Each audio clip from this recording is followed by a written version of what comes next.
An independent media group is suing the federal government and NewsGuard, which is a private company that rates news sites like ours on credibility and trust, accusing them of violating the First Amendment. Here's One America's Daniel Baldwin. Consortium News, an independent news organization, is suing the United States government and NewsGuard, a private service that rates news groups on credibility and trustworthiness, for allegedly defaming the news site and violating its First Amendment rights. Central to the lawsuit was a $749,387 grant NewsGuard received from the Department of Defense on September 7, 2021. The lawsuit claims that NewsGuard had issue with 6 of Consortium News's 20,000-plus articles, yet tagged every single article and video on its site with a "Proceed with Caution" label. Harmeet Dhillon, founder of Dhillon Law Group, believes Consortium News has a very credible argument. In my opinion, what the Consortium News is complaining about is absolutely valid and problematic. I have myself filed lawsuits against not the United States, but against state government over this type of referred out censorship. The government will hire a third party to do their dirty work for them, and then using biased inputs will produce a pseudo objective output that commits defamation on a large scale. And I think that's what's going on here. And it needs to stop. The United States government cannot be subsidizing, nor can state governments be subsidizing censorship like we see in banana republics around the world. And that's what's happening here. One American News asked NewsGuard how it was not serving as a proxy of the federal government to circumvent the First Amendment. The company responded saying it did not work with the U.S. government on its rating of news sources. Quote, "Our Defense Department contracts have focused entirely on detecting hostile information operations by Russia, China, and Iran targeting the U.S. and our allies. Work that is unrelated to our ratings of news sources and has nothing to do with Consortium News or any other domestic publisher.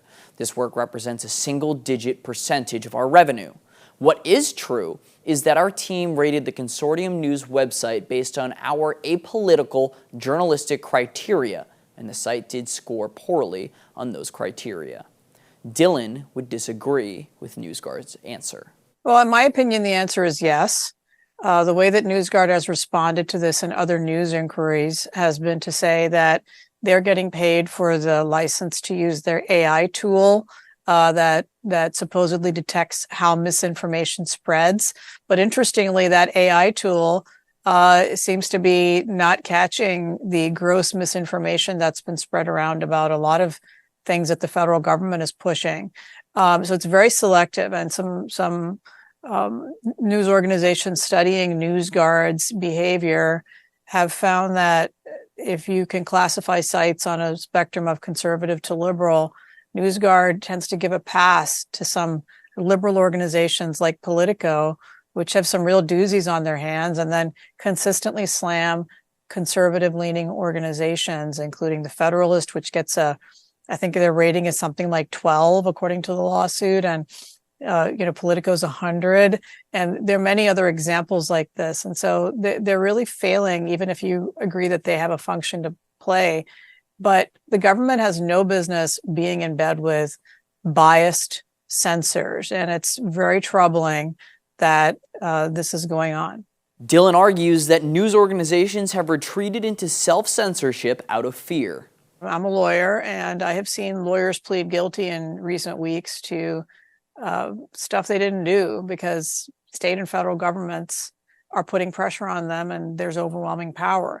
When you have that overwhelming power of the government that is also equipped with police power, investigative power, thanks to the Patriot Act that allows the surveillance of our communications, and then you have that unholy alliance with some biased pseudo-scientific outlet like NewsGuard, then you have a situation where, first of all, journalist organizations are self-censoring because they don't want to be labeled as fake news or as, God forbid, puppets of foreign governments, which is a shocking and really outrageous allegation based on 6 articles of a company that's been publishing since 1995 in the case of Consortium News.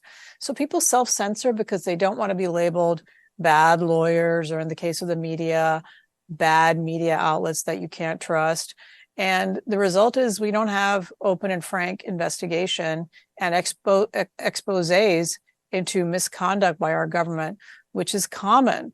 And so we're seeing this breakdown of trust of the people in formerly respected institutions, the media, the law, the courts, doctors. We're seeing it in real time all around us. Consortium News is seeking $13 million in damages and a permanent injunction against NewsGuard. Daniel Baldwin, One American News, Washington. For all our viewers asking where One America News is heading in the future, we would like to introduce you to OAN Live. OAN Live is the best way to stay up to date on all of the hard-hitting, straight-shooting, national and international headlines. And the best part is, OAN Live is only $4.99 per month. All the credible, honest, unbiased reporting One America News offers at a fraction of the cost of cable. Just go to OANN.com to easily sign up for OAN Live and stay informed.